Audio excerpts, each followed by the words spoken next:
Square saying Zimbabwe, welcome to our channel Zim Confessions and Deep Secrets. Kana tanka kukuya paneno channel, please don't forget to subscribe. Kana chukua garoka subscribe, but don't forget to comment and share this video. Nasi mure Zimbabwe, takugirai ya buditswa. Ne Zim Live ya buda ishtaura iyo. Ichit panama investigations are underway. Mshirime kunge parunzi ma pilots ayo flyer President Emmerson Mnangagwa they were targeted with ground lasers pavaida ku approach the Robert Mugabe International Airport. So the incident irunzi yakaitika just before 7 p.m. muswa 12 July. President Emmerson Mnangagwa pavaiva from a trip yavaiva ku Mozambique vachishandisa Zimbabwe Boeing 737. So zunzi my pilots, they were targeted vaka viringidzwa ne a laser light approach from the airport.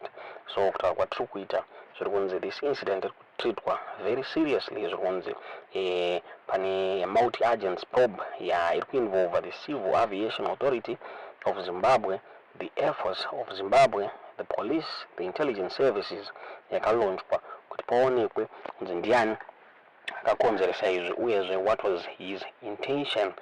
President's spokesperson vaJoe Charamba vakaramba kutaura pamusoro penyaya iyi vachitaura vachiti zvinojeopardize my investigations ayo are currently underway. Vataura ivo vachiti I can confirm the incident which has affected or menaced many other airports, foremost Gatwick in England.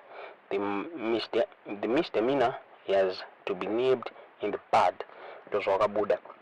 So my investigators they are also trying to establish kana this incident in a link ne ma break-ins ayarkunzi akaitika private home ya President Emmerson Mnangagwa pamwechete nemwana wavo David Mnangagwa pamwechete ne nephew wavo Tonga Mnangagwa yakabreakerwa in ma offices avo muri Zimbabwe. So parunzi pana investigations are underway kuti chii chiri kuitika, pane munhu ada kuassassinata president here kana kuti hapana kumira mushe. Ndofunga pane mathreats ayambopiwa zvakare president zvinzi pane munhu anga ane bomb Vic Falls apo president vaida kuenda Victoria Falls for a conference yavaida kunoita ikoko, iyo yakakanzelwa president vachienda ikoko. So now this incident yashamisa vanhu vazhinji kuti chii chava kuitika zvakare.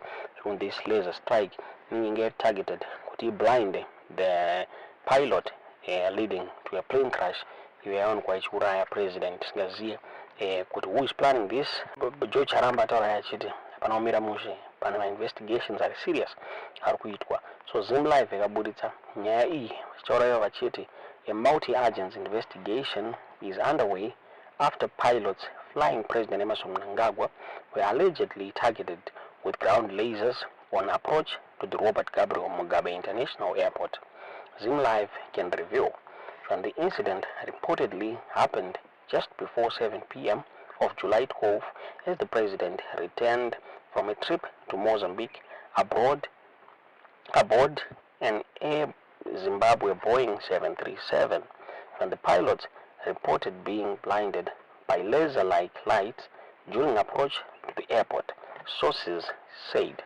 And the authorities are reportedly treating the incident very seriously, and a multi-agents probe involving the Civil Aviation Authority of Zimbabwe, the Air Force of Zimbabwe, police, and intelligence services has been launched.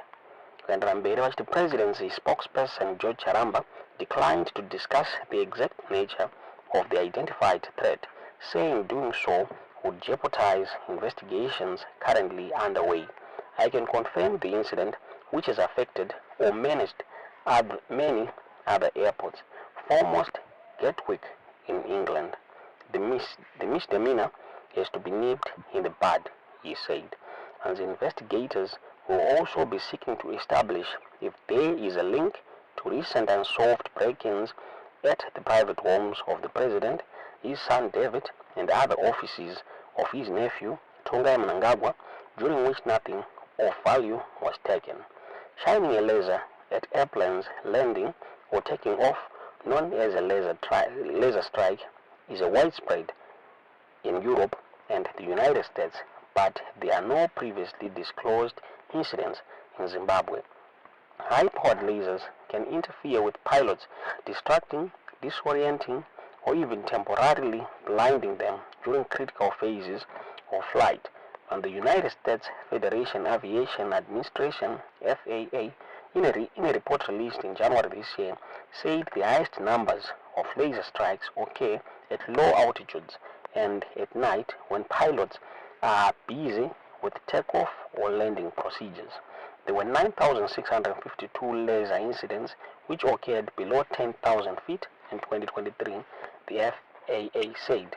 In the United Kingdom, where penalties for offenders can result in 5-year jail sentences, just over 1,000 laser strikes were recorded, according to the British Airline Pilots Association.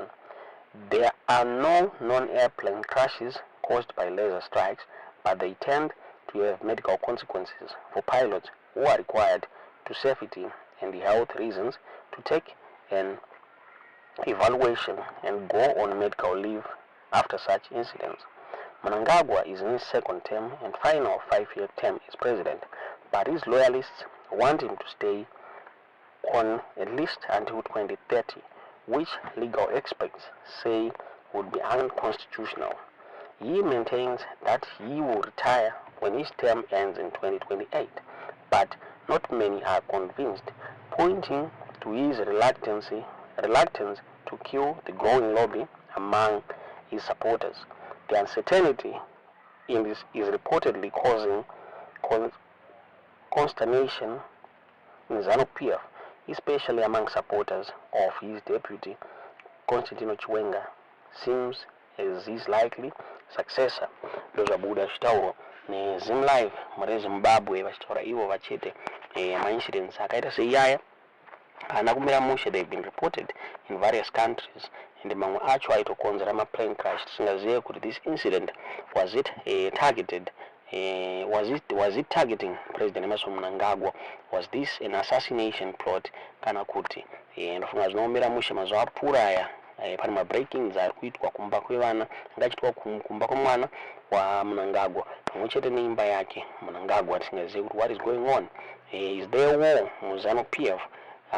Is there someone ari kutsaya kuda kudisturba peace ya President Emmerson Mnangagwa? Tiudzewo zvamuri kufunga pamusoro penyaya iyi mu comment section.